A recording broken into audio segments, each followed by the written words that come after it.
What's up everyone, this is CoyneDawg here with another GTA video. So in this video I'm going to be sharing with you 5 paint jobs I've come up with for the Truffade Nero Custom. So this was the car that was obviously released in the import-export DLC, and this is the custom version rather than the standard one. So we've got all the liveries and all that sort of stuff available to us as well to help with the customization. So yeah, let's get straight into the first one. So the first one I've gone for is a blue metallic primary colour, just normal blue, not any of the other ones. And then onto that, if you just make sure you put a black pearlescent, which I do sometimes just to take the shine off it, especially if you've got a secondary colour that when you put that on you don't want like a blue pearlescent on black, for example, which sometimes happens when you've got different primary and secondary.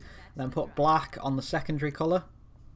And then if you go into the liveries, you will find one that's called Pendulous Livery. So you can see there that the white, the blue and the black kind of set themselves off quite well against each other. So that's my first one. The second one I've come up with is a little bit out there and unusual. It's not the sort of colour scheme that I normally go for, but I really wanted to use the liveries because I really like some of these liveries. So I put a matte yellow on the primary and then a matte red on the secondary, which looks a bit weird. And then if you add the junk energy livery onto that, then because like the fire coming off the bottom and that, I think it looks pretty smart on the vehicle. It's not really sort of what I'd normally go for, but I thought it looked quite smart, so I thought I'd share it with you guys. The next one I've gone for is one of my favourite ones of the 5 I've come up with, but not my favourite. I've saved that one to last. So all you need on this one is matte black primary and matte red secondary, which it looks okay on its own. And then if you head back into the liveries, you'll find one called Jackal Red Livery, and just look at that. That looks like a proper racing car to me. I really do like that. That would be my favourite if it wasn't for the last one, which we'll get onto in a minute. This next one, again, this is trying to use the liveries in a different way. So I put forest green primary and secondary onto this, which looks awful on its own. But you'll soon see this come to life. Then you need to do the little pearlescent on matte trick, which if you're not aware how to do, you can either watch this here if you can pick it up, or I've got a video dedicated to this that you can find.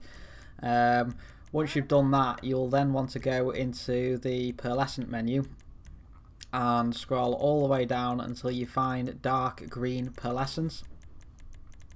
So it's in the middle of all the greens there, so there you go, just to give it a little bit of a shine. It looks a little bit better now.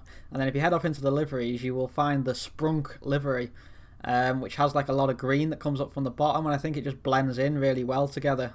So that's my 4th one. And then this next one is one of the favourites that I've ever come up with, to be honest. So you want to put a classic classic stone silver on. Make sure it's classic, not metallic, on the primary, and on the secondary put a classic black. And then if you just go into the liveries, you will find one called Jackal Turquoise, and just look at that. That is absolutely beautiful. That is the one I've gone with for my car. I think that looks absolutely awesome. So hope you've enjoyed those 5 liveries, guys. Thanks very much for watching. Feel free to subscribe, and I'll be back again tomorrow with another video.